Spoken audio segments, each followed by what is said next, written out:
Welcome back, Endgame community. I'm Pierre. He's Chris. Now, to win in fantasy football, arguably the most important position is running back, right? You got to get that guy who is a top five running back. Chris already explained what you should look for. But here's the thing, it's not just who you draft that matters, but how you draft running back. So we're here today to not just tell, but show you how you can attack running back and the best way to do it on draft day, regardless of where you are. So we're going to go ahead and get into it. Now, there are two strategies, different ways that we both like, and we're going to show you both of them at the same time.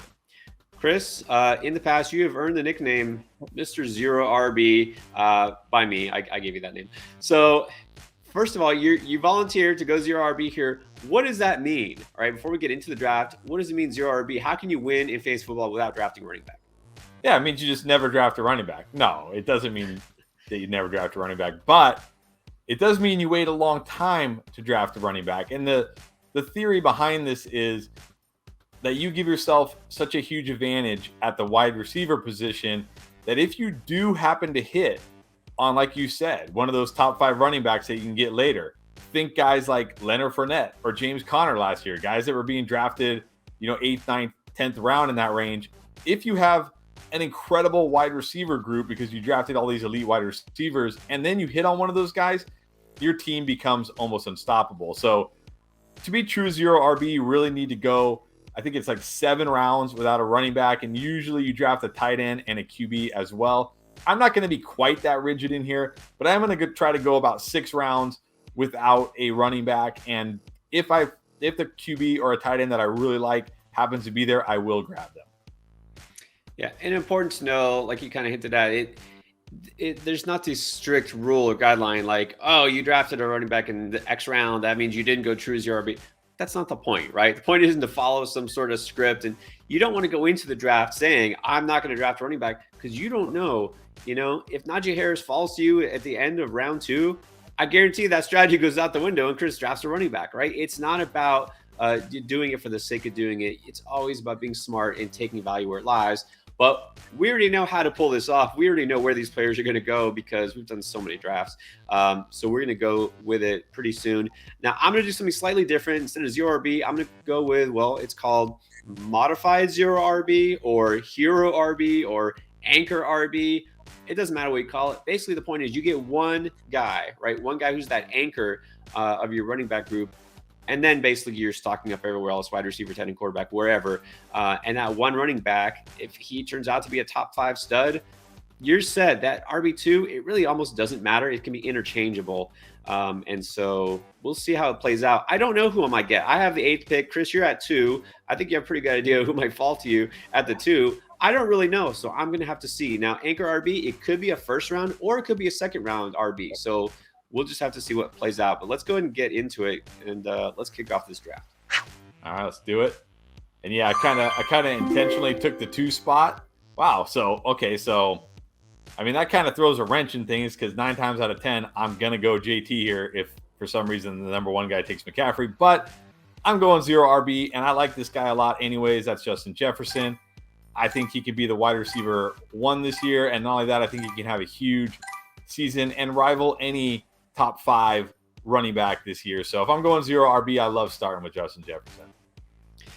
Yeah, it's not too often you're going to see Jonathan Taylor go at the 3. It's usually 1 or 2, but that's the thing. You never know how this plays out, even with the CPU picking for you. Okay, so also, likewise, I was really hoping either Derrick Henry or Najee would fall to me at the 8. But we just did another draft, right? Almost same everything, and Najee fell to the 10th. Didn't happen this round. So do I love any of the running backs available to me right now? I kind of don't. So my anchor, I think I'm okay with whoever falls to me in round 2. And it's not often you're going to see Jamar Chase still out there. I'm going to go with Jamar Chase, even though that's not necessarily where he'd usually go. Yeah, no, I think that was the right call when all those running backs went. Just go Chase and now get your anchor RB for sure. All right, so here we go. Dalvin Cook, DeAndre Swift would have been a nice pick, but that's kind of a risky anchor as well. And you guys know if you saw our other video, I'm not really sold on Mixon. So at this point, my 2 choices are Saquon Barkley, a guy who, of course, could definitely be your anchor, or I could go Javonte. It all depends how you think that's going to shake out. We know Saquon's the guy who's going to get all the touches in the Giants' backfields. Does he stay healthy and he's going to be as effective? Is Javonte going to really be the leader in that backfield? I think I know which way I'm leaning. Chris, who would you take, just out of curiosity here? I probably go slightly Barkley. I feel better about his 3-down role. Yeah, that's the thing, is there is no Melvin Gordon or anybody else out there. I like Javonte. I just don't like him quite this early. I'm okay taking Saquon. I have taken Saquon at this range in a lot of reps. All right, well, now I'm on the clock here. Definitely a lot of wide receivers I like. I know there was a report today that Debo doesn't mind running the football, but I'm still a little low on him. Mike Evans, to me, he's a top 5 wide receiver this year. I know Chris Godwin's still not practicing. I don't think he's going to be ready week 1. I don't think he's going to be 100% until very late in the season. We know there's no Gronk. Julio's dust. I just love the upside of Mike Evans this year, so I'm going to take him over Debo here. And then another guy I really like the upside for as my wide receiver 3. I will take this all day. That is T. Higgins.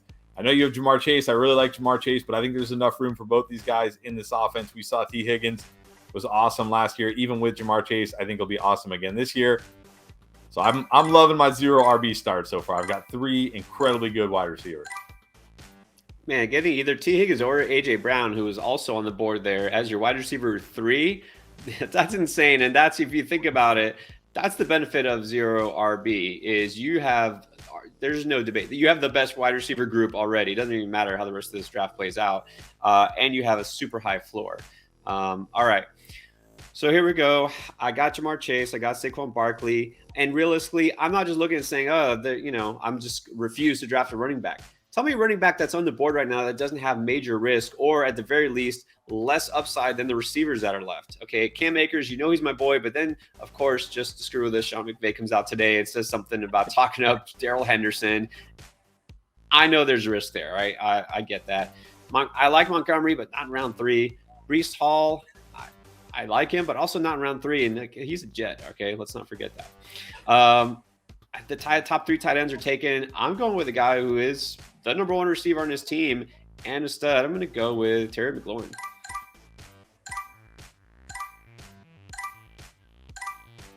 And then seeing how this plays out, at this point, I'm committing to the anchor RB because the only guys I might have taken here were Breece Hall or Cam Akers. They're gone. And look at the value that's left. I love me some Jalen Waddle for obvious reasons, but Chris, I know you're jealous. In round 4 now, I'm getting my boy Michael Pittman, who's also your boy. Man, if I would have been able to land Pittman as my wide receiver 4, that would have been incredible. So I do really like Sutton here. I would like to get an elite tight end. Do I gamble? I do think Schultz. I'm really, really, really, really getting high on Schultz. We know James Washington has that injury, probably going to be out 6 to 10 weeks. The same injury, the Jones fracture, sidelined one of the Cowboys players a couple years ago for 10 weeks. I think he's going to miss a lot of time. I like Tolbert, but he's a rookie, going to take some time. Schultz, to me, is starting to really have the makings of that tight end that, makes that leap into the upper tier, like top 2, top 3 tight end. And I think given the fact that I'm so strong at wide receiver, even though I would love to grab like Courtland Sutton as my wide receiver 4 here, I'm going to wait and I'm going to take Schultz now and lock up what I think is an elite tight end, an elite early tight end. I do like Kyler Murray here, but I don't feel like he's a must draft here. And look, Courtland Sutton makes it back to me. So I'm going to grab Courtland Sutton as my wide receiver 4. Sadly, Tim Patrick tore his ACL. That just means Courtland Sutton's target share is going to go up, and his red zone opportunity is probably going to go way up, because that was one thing Tim Patrick did do very well in this offense, was score touchdowns inside the red zone. I think Courtland Sutton benefits on both counts. So as my wide receiver 4, I'm loving that squad right now.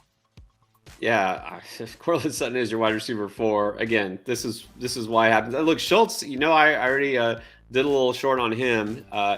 What makes up an elite tight end is either double-digit touchdowns, which good luck predicting that, or a guy who's the number 2 target on his team and potentially in line for what I think it was 90 or more targets in a season. Yeah. Well, guess what? Dalton Schultz, he's the number 2 target for sure in that offense. So yeah, nice picks there. I always love to see when the other team does exactly what I'm not going to do. I like how team one there is going robust RB, taking 4 running backs, the last 2 of which I'm not touching in any draft. So I love that. I'm loving that. This is a video on the right running back strategy. Team 1 is showing you the wrong running back. Unless you're in like a standard scoring league that starts, 2 running backs and a flex or something, there's no reason you should have 4 running backs through the first 5 rounds. That is a terrible strategy. And look at just real quick, team 4, you can say that's a dominant start. You got Eckler, Jones, Javonte. You can flex out one of them. That's fine. That's great. You got a stud tight end and you got a stud quarterback.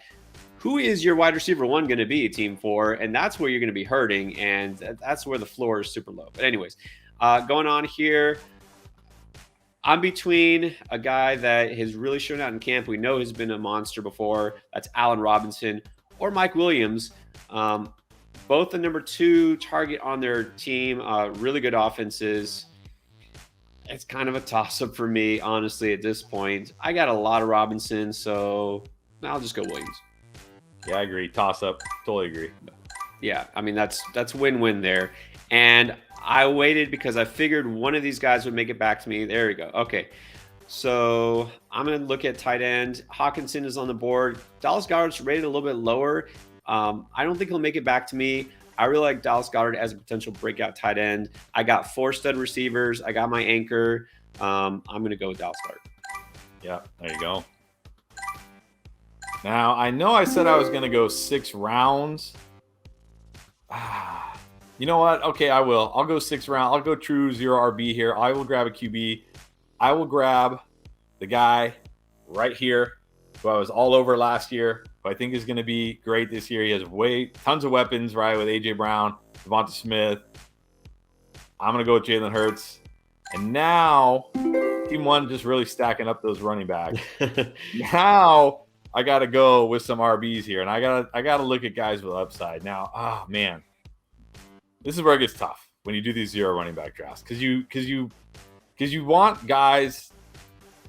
I think a big mistake I see a lot of people do in these when they draft 0 running back like this is they take safe running backs here, and it's like Pierre said in the beginning, we want running backs with top 5 upside, right? Because that's what's gonna. You look at my wide receivers, my tight end, my QB. If I had one top 5 running back, I'm going to be an incredibly hard team to beat, right? Incredibly hard team to beat. So it doesn't make sense for me to have a running back that's going to give me 10 points. So I'm looking for the guys who I think can absolutely, just be true studs this year. And there's not a lot of them. I know Miles Sanders came out and said, don't draft me in fantasy, but I think he's going to get the majority of the run there. I do like Kenneth Gainwell. Maybe I'm going to regret this pick, but I think there's a chance for him. I think there's a path for him in that offense behind one of the best offensive lines in a team that wants to run the ball. I think there's a path for him to have a great season. So I'm going to go there. All right. Hey, well, here's the thing. He doesn't have to be a guy who could be a top 10, top 5 running back. He just needs to be a guy who can get you those boom weeks, right? Because you have such a high floor already with the receivers. You're probably going to mix and match, right? Your RB, based on matchups, based on who's hot, based on who's injured. So, that's part of it too. You also play the waiver wire game. So Miles Sanders will give you some good weeks, right? Nothing else. I was really looking now. I got I got 4 receivers, got a tight end. I don't have to go running back here. Is there somebody I love on the board?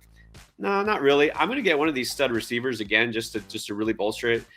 I already take Rashad Bateman way too much. I'm going to take a guy that is ranked a lot higher in other formats. In Underdog, I think he's like in the 40s of ADP. I'm taking Gabe Davis. There you go. I mean, what is he, your wide receiver 4? Nothing wrong with that. Absolutely. All right. Actually, he's my 5th receiver. Better. Man, Rashad Bateman, Elijah Moore, so much good value there. Okay, so now I can look at the running backs. These are the guys I'm looking at. For me, it's either a guy who isn't just a safe pick because, oh, he's the pass catching back. He is the lead back in Miami. That's Chase Edmonds. I know you're high on him too. Or we swing for the fences and we take Rashad Penny. Now, I'm not zero RB. I'm anchor RB. So again, my RB2, he's a guy who just needs some upside. They both have upside, just in very different ways. So, all right. It's not best ball. I'll go Chase Edmonds. I was so hoping Chase Edmonds would make it back to me. All right. Well, you're gonna make this decision even harder for me now. I mean, I'm not quite as high on Penny as you are. I just think that even if he's the quote unquote lead there, I just don't think the offense is going to run enough plays to support a guy who's not the guy, right? Like if Penny had his role that he had at the end of the season last year, sure, but with Ken Walker there, I don't think he's going to have enough of a role. So I'm going to take a guy who's kind of in the same boat, but I could see his role expanding exponentially as the season goes on. Has a lot of hype right now. That's Ramondre Stevenson. Wow. Of course, I get a wow for that pick. I think we see him start to take over this backfield as the season goes on. They're not really committed to Damian Harris, and if something does happen to Damian Harris, Ramondre Stevenson is going to step into a big role. And then when I am going zero RB like this, I do tend to go for more of those. Well, you know what? Yeah, I'm going to go James Cook here because I do like those in these zero running back builds. I do like these pass catching running backs who you can throw in as your RB2 that, usually they're not going to kill you because they catch enough passes. So I like James Cook as my RB3 here. Yeah, and good to know this is full PPR. That does make a big difference. He's a guy we know that's why they drafted him, right? He's going to catch passes.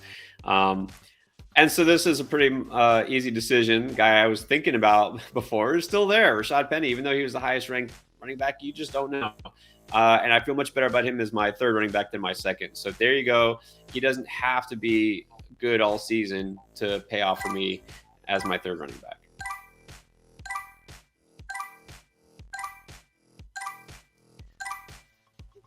All right, now it's back to me. Here's where we're going to look at some rookies with upside.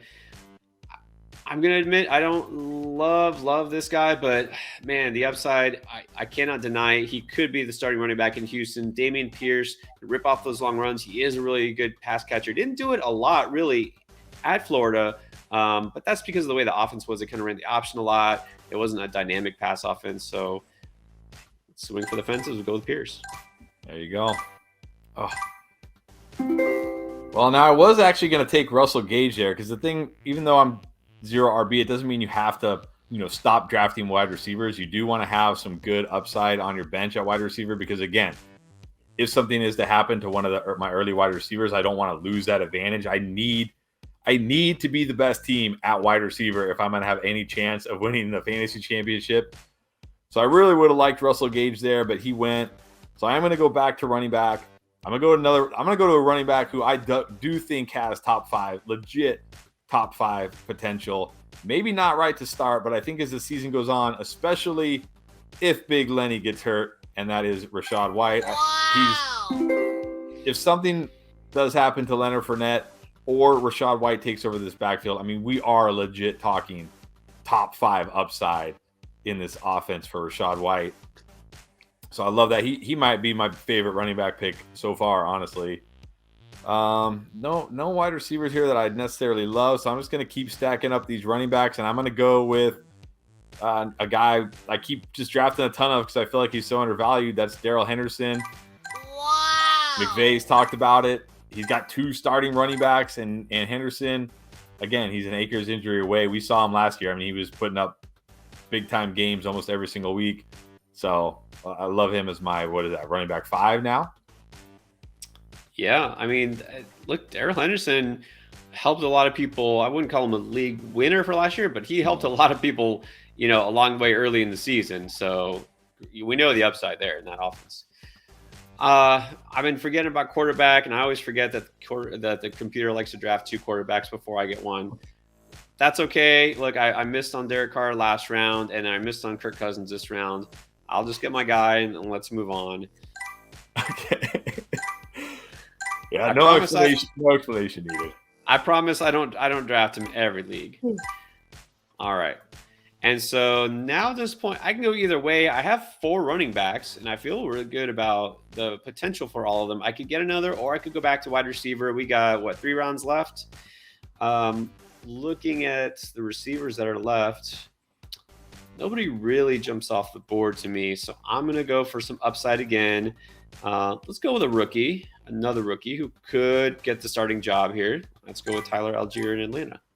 Yeah, and he could be a pass catching back too. Yeah, I like that. Now I would like to get another wide receiver, another high upside wide receiver here. Maybe one of these rookies, and I'm gonna go with Jalen Tolbert here as just some depth at wide receiver. A guy who, one of those rookies who I think maybe won't pay off right away, but down the stretch, when he gets acclimated to the speed of the NFL, could really pay off. And then I really like this. So this gives me a good chance to talk about a strategy that I really do like when you have these kind of ambiguous backfields like we have in Philadelphia, where we feel like it might be an RBBC, a committee. I have Miles Sanders, so I love grabbing Kenneth Gainwell here. Not necessarily as a Miles Sanders handcuff, but more as a hedge to if Miles Sanders isn't able to take control of this backfield, or if Kenneth Gainwell is able to take control of this backfield, I have one of those guys. So it just gives me, in this type of draft, at this spot, in these rounds, I don't mind doing, stacking running backs on the same team, to kind of hedge my bet a little bit. Yeah, nothing wrong with that. I mean, you take who's going to give you the best value, right? It doesn't necessarily matter, as long as you're not going 4 or 5 players in the same team. You can't worry too much about that. All right, I'm going to take my shot at wide receiver now. I have 5 really good receivers, so I'm going to get a guy that, at least going to have some upside from week to week. I really like Alec Pierce in Indy. And again, when you're so solid in your first few, you can take some flyers there. Take a guy who'll give you those boom weeks maybe. All right, one more pick. Let's get another running back. I'll go with a guy I've talked about. I like, he's going to get touches. I've already said he's going to be involved early, even though Elijah Mitchell is the guy in San Francisco. Ty Davis Price was drafted to be the short yard goal line back. He's going to score some touchdowns. He's got a lot of upside if Mitchell gets hurt. We know running back, 5 years in a row, San Francisco has had a different leading rusher. Maybe this is the guy who is for this year. So we'll go with Ty Davis Price. There you go. Like that. You're sniping on my running backs. Mm-hmm. So one more here. Probably just one more running back. Like a handcuff. And you know what? I've talked about this guy a lot. I haven't drafted him in any of these. Let's shoot for the fences here with Hassan Haskins. Wow. Yeah, Derrick Henry is the guy for now, but he's also 28. He's also going to go well over 1,500 touches this year. Can he hold up to 350 plus carries? Again, I'm not sure. If he can't, Hassan Haskins ready to take over that role. So grab him here. Pure handcuff, but as my last pick, I'm okay with that. All right, so as it turns out, Chris, you got Justin Jefferson, Mike Evans, and T. Higgins. Those are your top 3 receivers, and Cortland Sutton as your 4th. You have Dalton Schultz, almost a sure bet to be a top 5 tight end based on the volume he's going to see. Jalen Hurts, we definitely know has the upside to be a top 5 quarterback, especially with A.J. Brown this year. Talk to me about your 0 RB running backs. You got Miles Sanders, Ramondre Stevenson, James Cook, Rashad White, your guy, Darrell Henderson, another one of your guys, Gainwell, and then Haskins. Yeah, I like it. I mean, obviously, when you are going to wait till round 7 to take your RB1, you're not going to love your running backs, right? You're not going to look at your running backs and feel all warm and fuzzy. You're going to be a little, get some cold sweats when you look at your running backs. But there's lots of potential with these guys, right? And that's really all you need. You just need one of these guys to break out, to hit big, right? If one of these guys hits big, that's all I need. I don't need 2 of them to hit big because my wide receivers, tight end, and quarterback are going to carry my team most weeks. I just need one of these guys to hit. And like you said, I can mix and match based on matchups, based on roles changing, things like that. So, yeah, you never feel warm and fuzzy when you draft 0 running back, but you could eventually end up with an absolute super team that is extremely hard to beat. And that's it. Look, a lot of upside in those picks. A lot of people are on James Cook. Obviously, it could be the pass catching back and one of the best offenses in the league. Rashad White, gone over him plenty of times. Darrell Henderson, you've seen his upside. Ramondre Stevenson getting a lot of buzz this preseason. It could be the lead back in New England. And then interesting, just because of, I think the way you build this team, instead of a guy who may be a little bit safer in Kareem Hunt, you went with Miles Sanders, right? You went with a guy who is probably more prone to have those big runs, those boom weeks, instead of someone who, kind of like I said, will catch a few passes, maybe get 60 rush yards here and there, but not necessarily having that, weekly boom potential. And then I went Jamar Chase. Look, I'm not going to always take Jamar Chase in the first round. I'm not going to lie, but he was there at the 8. I didn't force a running back. I didn't say I'm going anchor RB. I have to draft an RB in the first round. I didn't have to take a running back there because I know Jamar Chase is more likely to be a good pick than, guys like Nick Chubb or Joe Mixon.